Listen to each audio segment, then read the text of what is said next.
where brevity is paramount.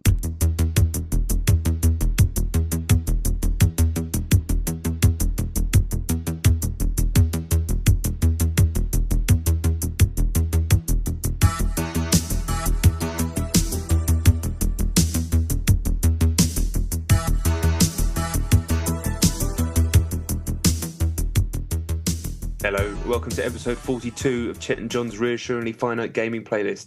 My name's John Denton, with me as always Chet Roivas. Whatnin? So last proper episode of the year. Thank you very much for keeping up with us all year. Usual shit, 2 top 10 lists, games you've been playing the least. Number 10, game we've been playing the most. Number 1, Chet made me do this, so my list is wank, but let's do it anyway. Chet, number 10. I don't know why I made you do it, because my list is probably more wank than yours. My number 10 is a game called Ovary Overload on the Xbox 360. Oh my God. Oh, we've started off pretty well. Yeah, it was the poster art, or whatever you call it, was a crayon drawing of an ovary and a load of sperms trying to get into it. Right. It's basically asteroids. You're Okay. the ovary, and you're shooting all these sperm that keep appearing, and some of them are harder than others, different colours. I mean, it's just, that's all it is. It's asteroid. It's actually, as it goes, not bad. It's once they get near you, there is a bit of a frenzy because they can start burrowing into you, and you can pull away. And yeah, but that's all it is. I mean, I played it to death. I was doing quite well, and I played it 3 times, and I still hadn't paid any money, so I don't think they've probably made very much from it. But it's actually not bad, and the music is wicked. It's like a trance anthem, kind of rendered in chiptune. Brilliant, the music. Actually makes me want to play it. It's worth a look. The free trial for sure. It's actually, for what it is, it's not bad. What's it called again? Ovary Overload. Nice. Yeah. My number 10 is a game called Blade Slinger on the iPhone, iOS. Really nicely put together, like third-person actioner. Really, really looks nice. Like, looks like a fucking Xbox game, really. Designed to be played on the iPhone as well, so most of it's controlled with one finger, or one hand I should say. So you move around by dragging, and then you can look around by putting 2 fingers on the thing, swipe the guys to hit them. It's all right, and it's one of those games that I think if you were just an iOS gamer, like so many people are, and you play this and you'd be blown away by it, but for people who are more console gamers, they would eventually go, okay, it's neat. It's neat that they did it and it looks great, but ultimately I'm going to go back to something a bit more substantial and easier to play on a console. But yeah, it was impressive. I've heard a bit about it, so I wanted to check it out. Freebie? It's 69p for the first episode. I don't know how long that episode is, so I didn't play it for that long. Okay. But I think the whole game is £1.50. But it's one of those games where you could go, look, show people, look what my fucking phone can do, you idiot. But everybody kind of knows what they can do now. Yeah, true. Okay, what was it called? Blade Slinger. Blade Slinger. Yeah. Okay, all right, maybe I'll have a look. Okay, my number 9 is The Bowling Dead. Right. It came up randomly at some point. It's made by the guys who made, I think it's Slant 6, who made Operation Raccoon City. The worst. The second worst game of the year. And it's actually very, very good. It's very familiar. You're looking down the street, zombies come towards you, and you flick bowling balls at them, and then you move to the left to another street and you flick bowling balls at them. It works. It's quite cool. There's a neat, you can fling it up and hit them in the face if they come too close, or you can sort of pull it back and sling it for long shots and stuff. That's quite nice. There's all these, the longer you play it, you have to start buying these collectibles with in-game currency. And that's fine, but at first, I did the first chunk of it, 20 minutes or so, and then it said, do you want to buy these extras? I was like, no, really. I mean, I had enough money anyway, but the longer you play it, you have to also buy standard bowling balls as you play. So your money, right, even if you do really well, your money keeps going down until you have to buy credits.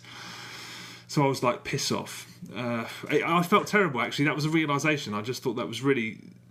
I feel terribly bad because those guys have made the game free because they don't have much choice. They can't charge for it because everyone, why pay for something when you can get a load of cool stuff for free? And then they were like, yeah, do you want to try and help us out and pay for it? And I was like, fuck off, don't manipulate me, you shithead. And I stopped playing it. And I was like, we are a shitty generation of people, man. I mean, I may be just talking specifically about myself, but there's something so off-putting about weaving sort of transactions into it. Oh yeah. Well, the flip side of it, obviously, is give them the first baggie for free and then they're hooked. I mean, I don't think that's ever going to be the case for the Walking Bowling Dead or whatever it's called. but it's all about straddling that balance, isn't it? Yeah, I played enough of the game. I mean, it's a very good, very polished product. You'd never think it came from the creators of something that was so overwhelmingly shite. But yeah, although I sort of looked at myself and I was like, well, "Who the hell am I? I'm a complete schmuck." I enjoyed this game and I just was like, "I'm not giving you any fucking money," so I'm a shithead. But then I think I'm not the only one, probably. But it's a good game. It's worth have a look at the trial. Maybe you'll be convinced to shell out a bit of dosh. The Bowling Dead. Yeah, it's really surprisingly good. Yeah, I'm not going to play that. Shame. But nice to know it exists and you didn't just make it up in some sort of fever dream the other week. Yeah. My number 9 is Street Fighter Cross Mega Man, which was the thing that this fan has done, or something for the either 25th anniversary of Street Fighter or Mega Man. I don't know. Terrible as usual. Yeah, I don't like Mega Man. I never played it when I was a kid, so my own experiences of Mega Man are as an adult, and it's just really fucking annoying. Like really, really fucking annoying. Really hard in a shitty way. And yeah, I mean, you pick your fucking guy. I assume that you're going to fight at the end, so I pick Ryu. He's my boy all time. But then it's just a Mega Man game, and I never got to Ryu because it was just way, way too annoying, and trying to play it on the keyboard was just a joke. So, and maybe it's good, but I don't like Mega Man. So I never played Mega Man back in the day, but I played them when they came out on the Wii a little while ago. I thought they were really good, but like not hard in a bad way, hard in a properly challenging way. Is this free? Yeah, it's a fan-made thing, so maybe the real Mega Mans are better designed, but it just fucked me off straight away. So it is actually a Mega Man game. You're actually 2D. Yeah, old school graphics. Okay, I thought it was that they'd put him in a fighting game or something. Yeah, it's all very confusing. Yeah, okay. Well, if it's free, I might have a look. My number 8 is called Man in a Maze, which is an iOS game. Why did you make me do a podcast this week? I don't know. What did I say? Did I say I had loads of great shit? I've got so much. I can't even. I can't fit it into 2 weeks, let alone one. You have to do it. I must have at the last. You must have been drunk. Is what you were. Yeah, this is actually a good game though. Man in a Maze, iOS. I don't know whether it's free. Actually, I think it's 69p, and it's. Yeah, it's really good. What's it about? Okay, well, I'll try and explain. It's basically Carry On meets The Running Man, or Hunger Games, maybe. All right, I'm in. Okay, it's there's something really endearing about the animation because all of the characters look like it's an incredibly obscure reference that I know you'll get, but probably no one else will. Who wants to beat up a millionaire on the Dreamcast? Yeah, sweet. All of the faces look like kind of bulbs, like those turnips in Mario 2. Oh yeah. Weird shapes and they don't look human, but in this case it's quite charming. But it's basically you're dropped into a maze. It's this game show where you're dropped into a maze and you have to collect all the collectibles and then start firing these balls at things to change switches and stuff. It's very simple. The controls work. It's very nice. And there's just something very charming about it. The amount of effort that they go into, because there's, as I said, when you come out of a level, the guy's standing there on the podium and he's like, "Let's see what prize you've won," and you tap a thing and you get a random prize, and it's like a oven glove or something. But then they go to the trouble of saying, "And thank you very much from Acme Oven Gloves," and they invent this company. I'm like, why do they go to all this effort? They're saying, they tell you who made it, and thanks one more time to our friends at Acme Oven Gloves. I'm like, why? What's the fucking point? Put me back in the ring. But yeah, it's actually really, really good. Man in a Maze, very, surprisingly good, very polished for an iOS game. Just a disposable little thing, but yeah, good one. That sounds all right. It sounds almost exactly like Who Wants to Beat Up a Millionaire, except with a different game in the middle. And it's a much better. The game itself is 100 times better. The great as that was. Yeah. Oh, all right. I was a bit harsh on that. Yeah. My number 8 is Middle Manager of Justice on iOS. Have you heard of this? No. This is the new Double Fine iOS game. Oh right. It's one of those management sims, like those. It's a bit like those Kairosoft games where basically you have a bunch of stuff that you need to do. You're a manager, and it's basically resource management, but you're running like a superhero firm. So you're a balding middle manager, and you hire your first superhero. Give him little tasks to do. You can work out. You can rest. You can do a few things. Then you send them out on to crimes, and they fight the criminals. You can interact with that by like telling them to do their special move or not, and then you get money for beating the criminals, And it's just all about developing a business, hire more superheroes, blah, blah, blah, blah, blah. It's really nicely done. It's quite funny. The art style's great, classic Double Fine stuff. But I felt like I was just being roped into playing something that was very boring. The second it brought up a to-do list, I was like, I do this all day with to-do lists. I don't need to play a video game that's about that. And it is just basically work, boring admin that has a nice art style. And all those games are. And they're not tricking me into playing that. But some people seem to like that. I don't want to do that on video games. How? I presume it starts free. It is free, and then in-app purchases didn't seem like they were too overbearing. There's two different currencies. There's one just coins, and there's another one, I think it's called Superium, that goes up a lot slower, and you use that to hire new heroes, and you can use small amounts of it to speed up the activities. So that's the stuff that you can buy. So it's all about whether you want to. It's how quickly you want to, you want to get new heroes. You want to do this, that. I'm sure some people will chuck a couple of quid its way. It's a nice game. There's nothing bad about it, and it didn't feel intrusive in that way. Okay, there needs to be a new system, because this is just off-putting. Any kind of in-app purchases they put me off. I mean, maybe it's just me, but They put me off too, but they seem to be working if people get them right. Yeah, I guess so. It just I feel guilty when I enjoy a game as much as I enjoyed The Bowling Dead, for example, and then I just feel immediately like, oh, fuck off. Stop. The only one that's ever worked for me was New Star Soccer. Oh yeah, of course. I was like, damn straight, I'll buy that game. Well, hopefully there's someone like you for all of the games we've just mentioned. Yeah, I'm sure this one will do well. They've got the fan base, and it's a nice game. True that.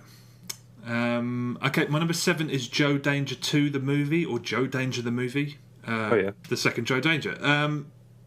It's currently in a sale on Xbox Live for 400 Microsoft points. Oh, is that it? Yeah, so it's down from 1,200. I have 400. Yeah, I mean, it's a very difficult one, because I'm playing it completely at the wrong time. I mean, I loved the first Joe Danger. I remember people were dissing this on Twitter, and I said, oh, I really like Joe Danger. And they were like, what? How can you like Joe Danger? And I'm like, it's fucking Mario with Trials HD. What's not to like? But I tried the demo before I bought it. I was just going to buy it outright, which I probably should have done. But it's just the wrong time for me. It's as good looking and slick as the last one, and charming as well. But it's one of those games that it's not. I just want to romp. I just want to drive from A to B and then progress. But a couple of races in, it's like go back and find the collectibles, or go back and do that. And I don't want to grind. I just want to play a fun racing game. The first one was like it too, and I loved that. But I had a lot more time, and I've got such a limited amount of leisure time at the moment that it kind of left me a bit cold. And also the trial is a little bit halfway through a level. The level will stop, and a trailer will come up for the game. Right. And then you quit out of that, and then it kicks you back to the beginning of the level. I'm like, what? At least let me. And then I tried it again, and it did the same thing. It wouldn't let me play.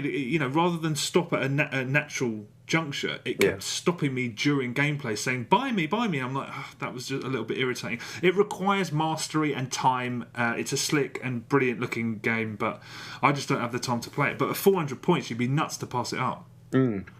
Yeah, you reminded me of what I didn't like about the first one, was having to go back and grind and find collectibles and all that sort of stuff. Yeah. Where I just kind of wanted another Trials, really. And if this one's like that as well, I just, at this time of year. That's what I mean. With a bunch of games coming up soon as well, in the new year. I've got a big list. My list. I'm actually working through my list. But my list is rammed, so adding another game on there just because it's 400 points would be potentially stupid. Yeah, but maybe I'll check the trial out. I'm tempted to just pay the 400 points for it, just because there will be a time when I will be able to play it. But then I could spend those points on Rock Band songs, Yeah. But very good. I mean, it looked tremendous. I mean, I'm sure I have every confidence that it's a superb game. Yeah, they're talented guys. Those guys, definitely. Indeed, yeah. My number 7 is Shark Attack Deathmatch on Xbox Live Indie Games. I'd heard a few people talking about this. I think it was on Joypod, and I think another podcast I listened to. Have you heard of it? No, I don't think I have. No, it's a deathmatch game where I think there can be up to 4 divers underwater trying to harpoon each other, and in the arena, as it were, are giant great white sharks. So if you manage to harpoon someone and they start bleeding, then the sharks will go for them. Great idea. It's only 80 points. I just bought it outright because I wanted it to work. And there are people playing online, and it's pretty good fun. It's nice. I'm really scared of sharks, so I knew it was going to affect me a little bit.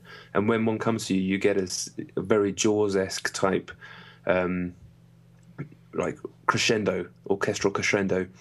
That's nicely done. The production values are really up there. And if you get in a situation where you're playing it with mates and everyone's chatting over the headset, I reckon it would be really good fun. I was playing it with randoms, so eventually I just got a bit bored, and the way the sharks attack other people doesn't look very good, but it is only 80 points on indie games. It's a cool idea, and it's executed pretty well. It's slick. Wow, and there was actually you jumped into like matchmaking. Yeah, there's like 3 or 4 games going. This was at maybe 11 a.m. today, UK time. So yeah, there were 3 or 4 games. Jumped in, no issues, no lag. The deathmatch doesn't feel like anything else because obviously it's swimming and harpooning, and you can go up and knife people. I think there's like a sort of flashbang thing you could throw as well. And then you just have to be wary of the sharks. Like I say, if you play it with mates, I reckon you could have a right laugh for about a good hour or so, which is probably worth 80 points. Yeah. Okay. I will have a look at that. Did you not? Were the other people you were playing with chatting? Could you hear them coming through? I didn't stick the headset on. I was just playing it. I probably should have. Yeah, just to find out what those kind of people are like. Yeah. Well, I'm sure I'll have another as at some point. Okay. I'm going to have to make a mental note and then probably forget it to play that at some point. My number 6 is Rayman Is it Rayman Legends, the new one, the demo that's just come onto the Wii U? That's on my list a bit higher. Okay. I'll save it for then. It's really incredibly impressive. I think that they've used, again, Ubisoft have used the gamepad and understood the Wii U system better than even Nintendo have. When you compare this to Mario Brothers U, or whatever the fuck it's called, this is the ideas. I was like, wow, Nintendo didn't even do this in Mario. Just the fact that you are genuinely helping each other. You're not sitting, one of you's not sitting there tapping and creating blocks. You are, it just felt really sort of cooperative. One of us had a pad and one of us had the actual game. Oh, you played it multiplayer, did you? Yeah, me and a mate. Yeah, one of us was floating around and basically flicking switches for us and getting kills and stuff, and then I was platforming. It was really cool. He had to sort of move platforms for me and stuff, and it was just. Okay. In single player, the other one's automatically controlled by the AI, so you're still using the pad to slash the ropes and move the platforms and whatnot. Okay, and then you're helping someone along. Yeah, the little green guy is moved by the computer. Okay, was that fun? Oh, it was really fun. I thought it was really cool. At first, I was just like, it's a bit gimmicky, but literally 5 seconds later, I thought, oh no, this is a really kind of unusual idea that they've managed to put this. This doesn't. I was thinking, what are the Xbox and PS3 versions of this game going to be like? Because this seems almost entirely built for the system. Yeah. Yeah. And then that gleaming level at the end where it's done to music. Did you play that one? I thought there was only one. No, it's 3 levels. Oh fuck! You need to fire it up and play one called Castle Rock. I'll talk about it in my little bit in a bit. Okay, all right. Well, yeah, it looks amazing. I ever since the last Rayman, the last console Rayman, which was Origins. Yes. I've just they're really they're smashing it with those games. That was a really terrific game. This looks amazing. Great music. The music's always gets stuck in my head. But yeah, it looks absolutely fantastic. But who knows how it's going to translate to the other platforms. Yeah, it's going to be a strange one. Mm-hmm. But yeah, like you say, we'll talk about the little bit more in a minute. Right. My number 6 is Black Knight Sword on Xbox 360, which is the Suda 51 grasshopper platformer, where everything looks like it's made out of cardboard. It looks a bit like Little Big Planet, but a kind of Suda 51 fucked up version of it. It's really, really weird, obviously, but it's weird. It's weird in its character designs and the world and the way the backgrounds change, like theatre sets. That instantly, all that's really cool. The fucking enemies are just bizarre, like weird heads that snot out fireballs with giant noses. They look like, the cartoons in Monty Python. Yeah, oh yeah. Terry Gilliam that does them. That's right. Yeah. They look like that. The whole game's kind of done in that style, but if that was made out of cardboard, just really fucking weird. So kind of like those interludes in Shadows of the Damned. Yeah, very similar, but darker, literally darker as well as thematically, and but the actual gameplay itself is very limited. It's like a very second-rate Amiga side scroller. Walk along, hit things, jump. I only played the trial. I was tempted because it's only 800, and I do like Suda to because it ends at a boss battle. And I'm like, okay, maybe it's going to get a bit more interesting now. But yeah, I was like, I don't know at this time if I can put down 800 just for style. I reckon I could probably bash through the game in a few hours, and I'd be happy that I did it. But yeah, it's just I've played those games. I played them when I was a kid, and there were many, many better ones on the Amiga. Yeah. That sounds. I had no idea those two collaborated again, and that there was a game on XBLA. Shit, I had no idea at all. Yeah, it's got amazingly fucked up music from Akira Yamaoka as well. Just really discordant, fucking horrible noise, but in a brilliant way. I have a feeling it's one of those things that I might potentially fall in love with. So I'll check. I assume that, of course, there's a trial. Yeah, well, I did the trial. Yeah. Okay. Yeah, do it. Okay, definitely. It's very, very pseudo. I think it's done with digital reality. Because they teamed up for Cinemura, didn't they? They did, yeah. Yeah. Okay, all right. Another one on the mental checklist. Done. Okay, my number 5 is Nintendo Land. Me too. Okay, a friend of mine just got a new Wii U, so I brought Nintendo Land round. It was the first game he played on it, and it's really cool because it does show off what the system can do. The reaction to it was quite weird. I mean, but then again, there was 5 of us in the room. Metroid, Metroid Blast, I still think is the best part of the package by far, went down like a fucking lead balloon. Right. Although we weren't playing it for very long. We'd been out on the piss. We came back from the pub, and we only played the whole thing for less than an hour, so it's too early to say. But on the showing that, from what I saw, people were not responding to it well at all. But the Mario and the Luigi ones, the true multiplayer party games, went down a storm. And the Yoshi one was really popular as well. So, but the thing is, the more I played it, the fact that it doesn't even have any kind of online leaderboards, when it's considering it's a lot of it's score based, you can have local high scores and stuff, but there's no high scores over the internet, which is just, I mean, ridiculous. It's completely ridiculous. Yeah, that does suck. That's just ancient. I mean, even the 3DS can do stuff like that, and they're completely baffling that. And by the end of it, I still think it's a really, really excellent package. But I did come away this time thinking, man, they should have found a way to package it for free, because it doesn't. I don't know if I'd be so enthusiastic if I paid £50 for it. Yeah, well, I basically have 40, but yeah. As I said last week, or maybe the week before, I'm not really judging it on now, because I'm going to see family over the Christmas break, and we'll play it properly then. I put it on in the week just to check it out. Really, I did the Donkey Kong 2D game where you roll a thing. That was kind of cool. That's cool. Kind of tricky. Yeah, I like that. Did the F-Zero game, which I kind of thought was bullshit. Yeah. And then a train comes. Oh, that's wicked. That. Yeah, and my kid all he gives a shit about in the world is trains. So the second he saw that, he was just like, no, you're not going in any games, you're not doing anything, you're just following this train, motherfucker. And then I had to turn it off because he started crying. So that was my Nintendo Land experience. You had to turn it off because he started crying, or he started crying because you turned it off? No, he started crying because I wouldn't just follow the train around that little area, because all he wanted to do was me to just walk around next to the train. Okay. And the second I didn't, he started squawking. So you only played. You didn't try the. I did Zelda as well. Zelda. Which, Zelda. It's good.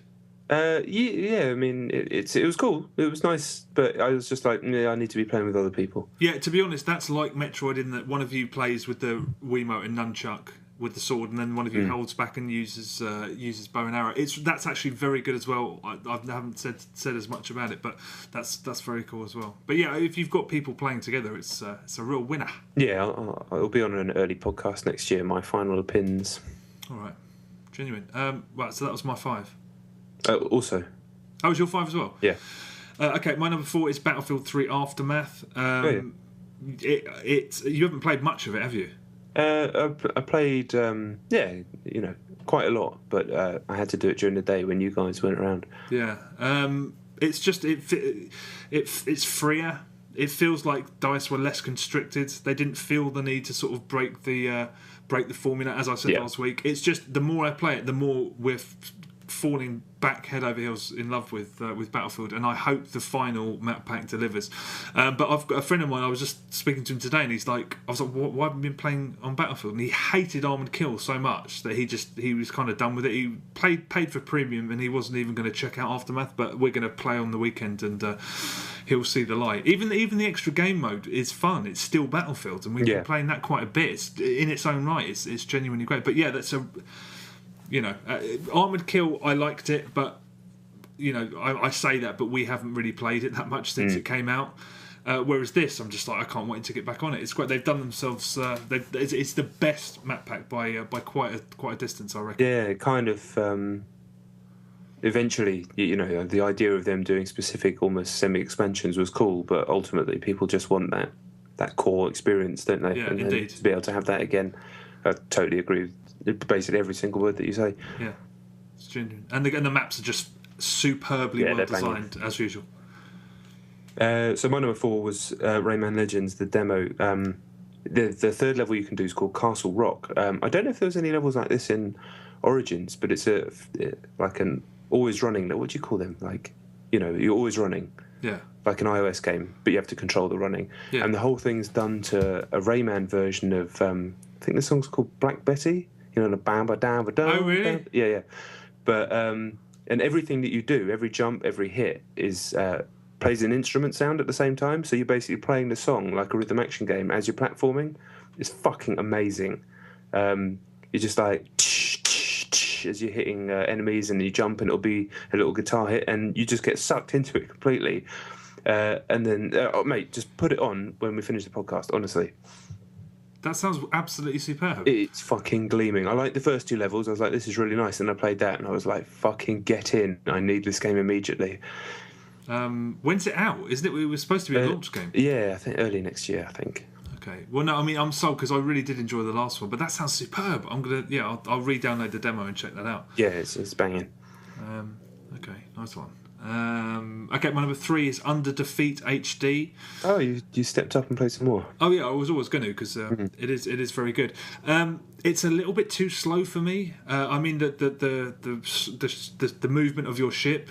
I'm so accustomed to cave shooters where they've got that kind of slippery. You can be a millimetres away from a bullet and then just weave your way around it. But it's very, very lethargic, and you have to sort of anticipate a lot of what's coming. It's still very, very good. I'm putting it alongside, cave shooters that I hold in such high regard, and I don't think this quite measures up. I think it's very good, as I said, but I don't think it's probably not a classic. There's some nice systems in it. I mean, the whole idea of you sort of, there's a 45, 50 degree angle that you can tilt your ship. So you can be facing just straight upwards, or you can tilt it slightly to the right or slightly to the left and leave it pointing in that direction. So there are cool moments when you have to just keep flipping between them, and you do that by moving. So while you're trying to change trajectory, you're also trying to avoid loads of bullets and stuff. It's ridiculously difficult, even on easy. And I have to say, I'm a bit pissed off about how they're doing. Any shooter, I want to see all of it at some point. If it's as hard as this one, I don't think. I mean, I will if I persevere with it, but who's got the fucking time? But the whole infinite credits mode, which in cave games is normally unlocked after a couple of hours. I read somewhere that I'm not sure this is gospel, but I read on actually a couple of places that you have to play arcade mode for 7 hours and then play the other modes, which is sort of the high def expanded version, for 7 hours as well. Oh, fuck that. And I'm like, I kind of want to see the entirety of this game. Don't make me fucking grind for 14 hours. I'm like, that's ridiculous. You bought it. You fucking just do it. That's what I mean. But that was infuriating as well, because I don't know whether I'll be able to put that much time into it, because it is only a shooter at the end of the day. But albeit a very good one. It's just, there's too many better shooters out there at the moment. Well, just on my shelf that I still haven't given enough time to. It's very good, but I don't think it's a classic. Yeah. Like I said, I played it briefly, but I couldn't remember much about it, apart from the fact it had a helicopter in it, and it was too hard for me, as they always are. Yeah. Well, it's really fucking hard. Yeah. Number 3 for me is Mario U. I don't know what it's called either. Yeah. Fucking Mario. Done quite a lot more. It's so good. It keeps getting better. I fucking still continuing to turn the thing off and not saving it. So I would probably finished it by now if I hadn't kept doing that.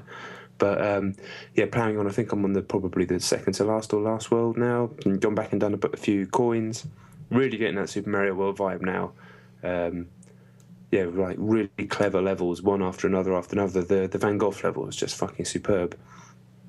And just it's really fucking tricky. All about intricate jumping levels. That's what I've always been about ever since Mario World. No other platformer does it like that. And the whole Mario versus Sonic argument is old as the hills and pointless. But I could never understand how anyone could compare them, because they felt almost like completely different games. But when you're doing that high-level, intricate jumping mixed with almost free-running feeling in Mario, you still can't beat it. However many years on, you still cannot beat that shit. Yeah. I still think it's an excellent one. It's funny, though, because, I mean, you sat out on the less special ones. So you can beat it, especially especially there were some real lulls in the Wii one, especially, and the last 3DS one was very good, but again, it didn't hit the peaks that the Wii U one does. It's tremendous. I hope everyone who gets a Wii U has a look at it, because it's not just, if you've played one of the lesser 2D Mario games, this is up there with some of the older ones for sure. Yeah, it's not as good as Mario World, I've decided. No, it's not. Because partly because of some of the levels in that game were just absurdly good, but also that game was really funny all the way through, and just every single bit of it, the design, the music, it's constantly funny, and it kind of shaped the way that I find things funny, because I must have played it when I was about 9. Real like daft, nonsensical humour that's kind of given birth to stuff like Adventure Time and other people similar age to me. This isn't very funny. I don't like the way the little Koopas sing along to the music. That fucking irritates me. I hate that noise. And just like some of the fucking flying gopher things. They've got fat, annoying faces. Just that side of it. It isn't as funny as I'd like. But you're getting old, son. Maybe. Well, maybe. I knew that. You're in denial, boy. I never found Mario World funny, and neither did I this. But I thought I liked the little guy. You find Mario World funny? Not that I recall. Just constantly hilarious. That's you're a strange breed. Yeah, you knew that though. True that. Okay, my number 2 is Mirror's Edge on the Xbox 360. No way. I fancied it for a long time. All this talk of a sequel, I was itching to play it. I borrowed a copy and I went back in. It has aged fantastically well. Admittedly, it's only 5 years old, but it still feels so good, and I really do hope that they come back with a sequel to it. I played on hard, which I thought would be a real pain in the neck, but it's not. It just means that less of the sort of pathways are highlighted. It's well designed enough for it to work like that. I mean, I played it for several hours, and there have been so many moments where you burst through a door and the music surges and you've got to get away quickly, and you're just presented with all these rooftops, and the frenzy of trying to find that stuff is really exciting. I think it's, although I don't think you probably could play it if you hadn't done it on normal already. It's almost twice the game on hard. I'm enjoying it so much. It's so truly exciting, and it still feels fresh. Nothing really looks like that still. Nothing feels like it. It's I had so many problems when it started, because it just towards the final third, I thought it was the first 2/3 of it were about as good as a game can get, and then the final third, when it became really reliant on there is an achievement, for example, that not to shoot anyone throughout the whole game, but they make it so difficult. Yeah. Towards the end, it's just like, you want this to be a first-person shooter, and it's frankly a pretty shit one. But now that I'm sort of going for that, I'm going to give that a whack.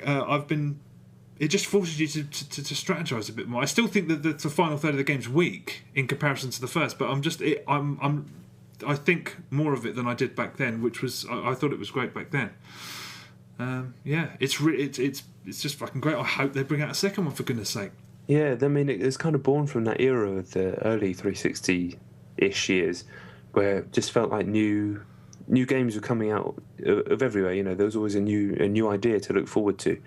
Dead Space, Mirror's Edge, a bunch of new other games like that. You don't really get that feeling at the moment. This classic end of console cycle and all that bollocks. But Yeah, it just felt like there was all these exciting ideas coming out, and that I really enjoyed Mirror's Edge. It wasn't a perfect game, as you say, and there were definite things wrong with it. But I'm always of the opinion that I'd rather take a flawed gem than polished, boring game that has nothing technically wrong with it. Yeah, no, I felt that way back then, but even more so now. Something about trying it on hard. If you did it on normal once upon a time and you've had the urge to go back and you see it for a couple of quid, do it on hard. It's an all-new game. I might have a little look, actually. If it's in CEX for under a £5, I might snap it up. I'm quite tempted to play it again. It really is. I'm overwhelmed by how much... I think it's better than I gave it credit for initially. So, it's pure gleam. That was your, what? Number two. Yeah. Mine 2 is Far Cry 3. I've just been fucking about, to be honest. Yeah. I could just play that. I honestly think I could just play that game forever. Me too. The story missions, some of them I can take or leave. I still haven't finished the story. I know there's a lot of interviews that have come out with the writers saying people have got it wrong. I'll be very interested to read all that stuff when I have finished the story, because I got to a certain level on debug and I started again. That's the reason. So I can't bother to do some of the stuff in the temples and things that I found a bit boring. But just doing the fucking bulletin board missions and the camp liberations. Every single day, I could honestly, like I said, I could just play it forever. I'd never get bored. There's always a new idea. There's always a new set of circumstances gets thrown up. And while I do miss a couple of little bits from Far Cry 2, the more I play 3, it's so much slicker that it's not fucking me off in the same way that 2 often did. Yeah. Well, it's my number 1, so I might as well talk about it now. Right. I finished the story. I think the game is a masterpiece. Although towards the end, I started to the foundation started to tremble a little bit, and for a game that didn't, it just completely, it was not disappointing. It didn't. The tone never faltered. There's one bit where I just went, oh no. There's a very, very effective quick time event sequence where it's really, really quite nasty and grisly and unpleasant. I don't know if you've done it yet. No. But it's the whole point of that sequence. It's not exactly Shakespeare, but you're supposed to be illustrating just how far you've sort of gone. Right. And it was a really, really effective, really ballsy set piece. And then you walk outside, you look at your hands, and the lead character goes, "What have I become?" And I thought, no, don't do that, you hammy bastard. There was a bit of hamminess all the way through, I thought. Really? I didn't like it when he talked. I didn't mind him talking I didn't mind him a bit having a character with a voice, but a lot of the times when he'd react to stuff that was happening, he got a bit Nathan Drake for a bit. And yeah, that sounds like a few times I felt like when I was playing through the vast majority of the story anyway, he would say something and I'm like, it didn't need to be said, dude. Just it didn't need to be said. It was all there nicely, and you've just put a layer of pointlessness on it, of noise. And slightly frustrating. Yeah, to be honest, nitpicking. It is nitpicking, and I'll definitely say that. But that's the first time I mentioned it, and there was a dud mission really leading up to the finale, and I was like, oh no, God! And then there was a fucking absolutely cracking sort of the penultimate mission was absolutely superb, but then the ending, there's a choice involved, and the choice that I picked was the flattest, limpest. The most disappointing ending of a game I can have. I mean, I don't know what I was expecting, to be fair, and I need time. This only happened the other day, so I need time to actually process it. But I just thought, was that it? After all that amazing stuff, and then that's it. And I'm curious because I want to know if the other ending is the same, of the same sort of brevity and sort of, because it just kind of stops, and I was like, what? And if the other ending is more substantial, why make it a choice? It left me completely stumped, to be honest. But again, it is a masterpiece. I have a couple of problems with it, but they really are truly minor. I tried some multiplayer. Did you look at that? I still haven't had a chance. It's Battlefield crossed with Call of Duty. Right. That's it. It's Battlefield with kill streaks and perks and stuff like that. It's fine, but why would you? Yeah. And then co-op, we did the co-op campaign is probably about 6-7 hours long, maybe 5. Me and a mate did it, and it's dog shit basically. Right. I feel bad having a go at them because at least they included it. It's nice to have a package that vast, but it's a joyless, cheap-looking, unchallenging, unmemorable. it's crap. You're these 4 characters, 3 guys and a black woman, and you make your way from A to B, and then they say fix the car or protect this. I mean, it's rote. It's completely no imagination. It's like they knocked it up in a weekend. I'm grateful that they felt, but did that detract from the campaign? Who knows? So yeah, it's kind of not worth doing, I'd say. It's yeah, it's tough though, isn't it? Because having all that on the box quite often is just about that. Yeah, those modes. I mean, there's been some forgettable co-op modes added on. I mean, when I think about it, Syndicate was a great one, but then there was the Darkness 2, I forgot, had one that was completely disposable, and there have been several where they've just chucked them in there just to be there. And this is actually, I think this is the least impressive of really all. I mean, we did it, we played it, it works, but it was just like you're just walking along an endless corridor to an objective that you've either got to touch a button or protect something for a little while. I mean, and the characters, like there's a Scottish football hooligan and an American guy in a cowboy hat, and it's just like, and the ending is hilarious. I say hilarious, it's kind of like we were just flabbergasted, because if I thought the campaign just stopped, the fucking co-op campaign, it ends with a cutscene that lasts about 4 seconds. You know, really? After all those hours, nothing. They even purported to have a story. They didn't need a story, and the story was crap. But it was there. Yeah. So I mean, weak. But everything else is great. So yeah, doesn't matter though, does it? No, it doesn't. I mean, the campaign's worth the price of admission twice over. Too right. Yeah, I'll that's the next game that I'm endeavouring to actually finally get through the story part.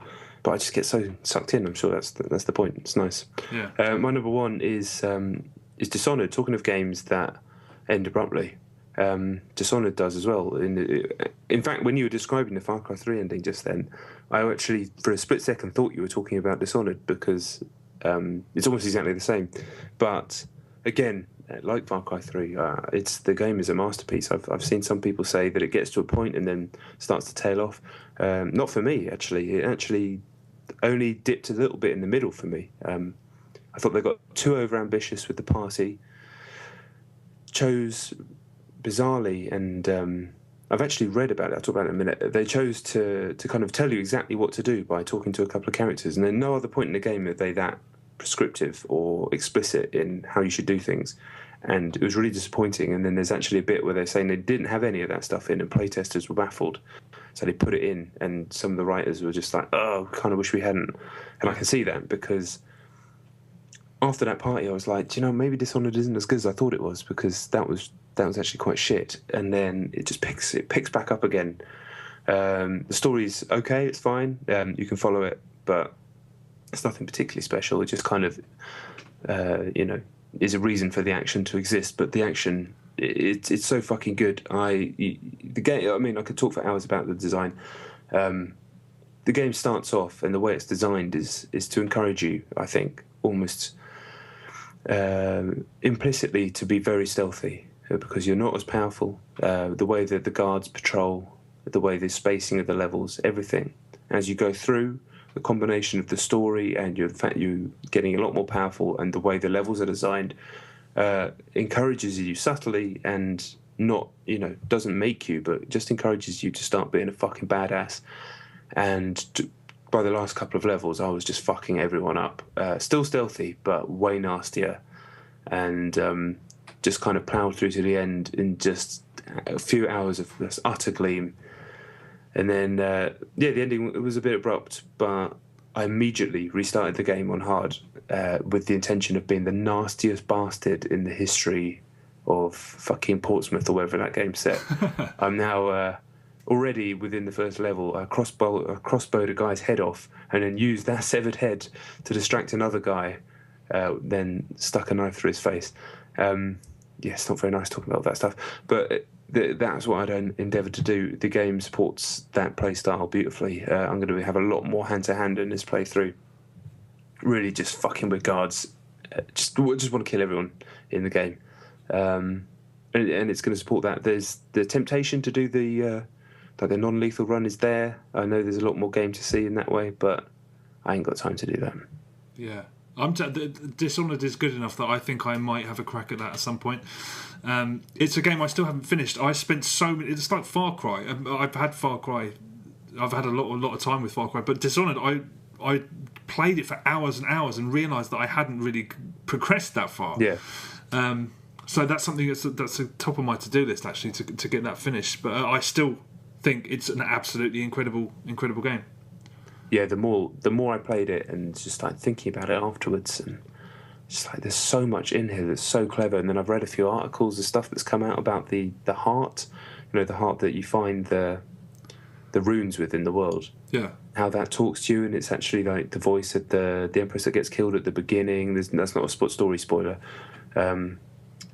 And the way that the runes are set out are to sort of completely direct you towards other routes. So even gamers who are, your classic FPS style gamer, they've managed to build a way to make you play the way that they want you to play, without ever forcing you or telling you, just through design. It's mind blowing that design can get to that level. Yeah. No, a hell of a game. I can't wait to finish it. It's up there, boy. Yeah, I'm definitely going back through it again. I can't remember ever jumping straight back in and just sticking it on hard and going back through again. But I'm doing it with Dishonored. Yeah, fair enough. Okay, that's us done. Thank you very much for sitting there and listening to us tread fucking water shamelessly. But this is our last official episode. We've got 2 Christmas specials coming next week, and then the week after we've got the 10 best games of the year, or the 20, I should say. And then we've got the 20... What was it? Most underrated. That's it. The most underrated games of the year gone past. But yeah, thanks very much for listening. Check out all the usual shit, the website, the Facebook, the Twitter, all the usual shittle. Thanks for listening. Yep, finiteplaylist.com, at John Denton, at Chet Roivas, Facebook, Finite Playlist, Twitter, fucking YouTube, do it. Ciao!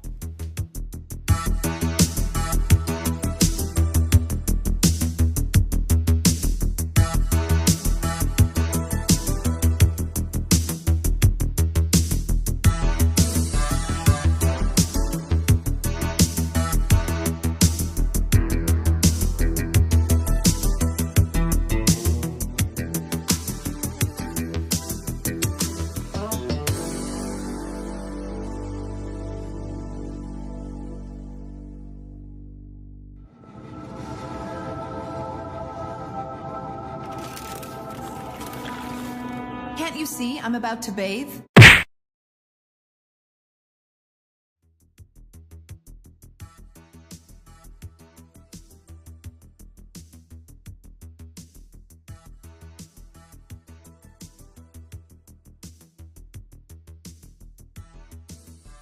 All right, I'm in. Okay, it's there's something really endearing about the animation, because all of the characters look like it's an incredibly obscure reference that I know you'll get, but probably no one else will. Who wants to beat up a millionaire on the Dreamcast? Yeah, all of the faces look like kind of bulbs, like those turnips in Mario 2. Oh yeah, weird shapes, and they don't look human. But in this case, it's quite charming. But it's basically you're dropped into a maze. It's this game show where you're dropped into a maze and you have to collect all the collectibles and then start firing these balls at things to change switches and stuff. It's very simple. The controls work. It's very nice. And there's just something very charming about it. The amount of effort that they go into, because there's, as I said, when you come out of a level, the guy's standing there on the podium and he's like, "Let's see what prize you've won," and you tap a thing and you get a random prize, and it's like a oven glove or something.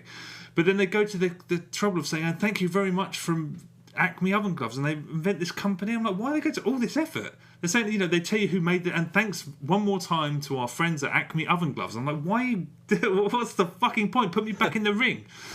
But yeah, it's actually really, really good. Man in a Maze, very, surprisingly good, very polished for an iOS game. Just a disposable little thing, but yeah, good one. That sounds all right. It sounds almost exactly like Who Wants to Beat Up a Millionaire, except with a different game in the middle. And it's a much better. The game itself is 100 times better. The great as that was. Yeah. Oh, all right. I was a bit harsh on that. Yeah. My number 8 is Middle Manager of Justice on iOS. Have you heard of this? No. This is the new Double Fine iOS game. Oh right. It's one of those management sims, like those. It's a bit like those Kairosoft games where basically you have a bunch of stuff that you need to do. you're a manager and you've got, it's basically resource management, but you're running it. Overload. Nice. Yeah. My number 10 is a game called Blade Slinger on the iPhone, iOS. Really nicely put together, like third-person actioner. Really, really looks nice. Like looks like a fucking Xbox game, really. Designed to be played on the iPhone as well, so most of it's controlled with one finger, or one hand, I should say. So you move around by dragging, and then you can look around by putting two fingers on the thing. Swipe the guys to hit them. It's all right, and it's one of those games that I think if you were just an iOS gamer, like so many people are, and you play this and you'd be blown away by it. But for people who are more console gamers, they would eventually go, okay, it's neat. It's neat that they did it and it looks great, but ultimately I'm going to go back to something a bit more substantial and easier to play on a console. But yeah, it was impressive. I've heard a bit about it, so I wanted to check it out. Freebie? It's 69p for the first episode. I don't know how long that episode is, so I didn't play it for that long. Okay. But I think the whole game is a quid 50. But it's one of those games where you could go, look, show people, look what my fucking phone can do, you idiot. But everybody kind of knows what they can do now. Yeah, true. Okay, what was it called? Blade Slinger. Blade Slinger. Yeah. Okay, right, maybe I'll have a look. Okay, my number 9 is The Bowling Dead. Right. It came up randomly at some point. It's made by the guys who made, I think it's Slant 6, who made Operation Raccoon City. The worst. The second worst game of the year. And it's actually very, very good. It's very familiar. You're looking down the street, zombies come towards you and you flick bowling balls at them, and then you move to the left to another street and you flick bowling balls at them. It works. It's quite cool. There's a neat, you can fling it up and hit them in the face if they come too close, or you can sort of pull it back and sling it for long shots and stuff. That's quite nice. There's all these... Yeah. My number 9 is Street Fighter Cross Mega Man, which was the thing that this fan has done, or something for the either 25th anniversary of Street Fighter or Mega Man. I don't know. Terrible, as usual. Yeah, I don't like Mega Man. I never played it when I was a kid, so my own experiences of Mega Man are as an adult, and it's just really fucking annoying. Like, really, really fucking annoying. Really hard in a shitty way. And, yeah, I mean, you pick... You pick your fucking guy. I assume that you're going to fight at the end, so I pick Ryu. He's my boy all time. But then it's just a Mega Man game, and I never got to Ryu because it was just way too annoying, and trying to play it on the keyboard was just a joke. So, and maybe it's good, but I don't like Mega Man. So, I never played Mega Man back in the day, but I played them when they came out on the Wii a little while ago. I thought they were really good, but like not hard in a bad way, hard in a properly challenging way. Is this free? Yeah, it's a fan-made thing, so maybe the real Mega Mans are better designed, but it just fucked me off straight away. So it is actually a Mega Man game? You're actually 2D...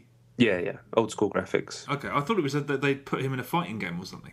Yeah, it's all very confusing. Yeah, okay. Well, if it's free, I might have a look. My number 8 is called Man in a Maze, which is an iOS game. Why did you make me do a podcast this week? I don't know. What did I say? Did I say I had loads of great shit? I've got so much. I can't even. I can't fit it into 2 weeks, let alone one. You have to do it. I must have at the last. You must have been drunk, is what you were. Yeah, this is actually a good game though. Man in a Maze, iOS. I don't know whether it's free. Actually, I think it's 69p, and it's. Yeah, it's really good. What's it about? Okay, well, I'll try and explain. It's basically Carry On meets The Running Man, or Hunger Games. Maybe the longer you play it, you have to start buying these collectibles with in-game currency. And that's fine, but at first, I did the first chunk of it, 20 minutes or so, and then it said, do you want to buy these extras or something? Really? I mean, I had enough money anyway, but the longer you play it, you have to also buy standard bowling balls as you play. So your money, right. even if you do really well, your money keeps going down until you have to buy credits.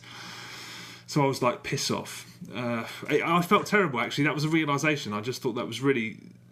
I feel terribly bad because those guys have made the game free because they don't have much choice. They can't charge for it because everyone, why pay for something when you can get a load of cool stuff for free?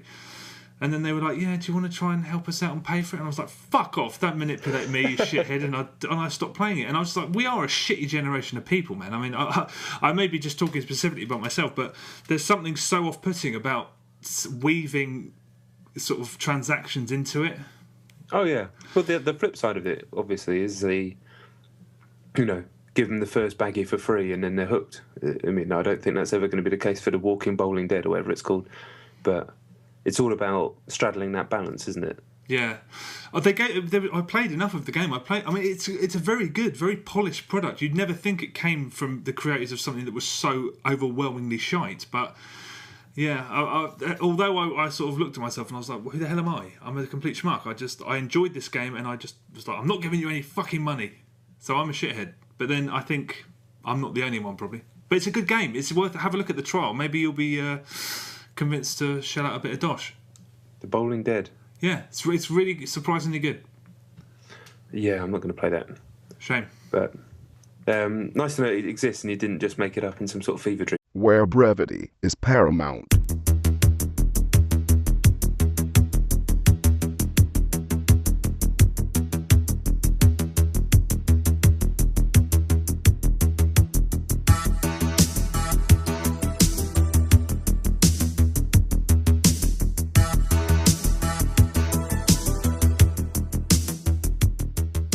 Hello, welcome to episode 42 of Chet and John's Reassuringly Finite Gaming Playlist. My name's John Denton, with me as always Chet Roivas. Whappening? So last proper episode of the year. Thank you very much for keeping up with us all year. Usual shit, 2 top 10 lists, games you've been playing the least. Number 10, game we've been playing the most. Number 1, Chet made me do this, so my list is wank, but let's do it anyway. Chet, number 10. I don't know why I made you do it, because my list is probably more wank than yours. My number 10 is a game called Ovary Overload on the Xbox 360. Oh my God. We've started off pretty well. Yeah, it was the poster art or whatever you call it was a crayon drawing of an ovary and a load of sperms trying to get into it. Right. It's basically asteroids. You're Okay. the ovary, and you're shooting all these sperm that keep appearing, and some of them are harder than others, different colours. I mean, it's just, that's all it is. It's asteroid. It's actually, as it goes, not bad. It's once they get near you, there is a bit of a frenzy because they can start burrowing into you, and you can pull away. And yeah, but that's all it is. I mean, I played it to death. I was doing quite well, and I played it 3 times, and I still hadn't paid any money, so I don't think they've probably made very much from it. But it's actually not bad, and the music is wicked. It's like a trance anthem, kind of rendered in chiptune. Brilliant, the music. Actually makes me want to play it. It's worth a look. The free trial for sure. It's actually, for what it is, it's not bad. What's it called again? Ovary Overload.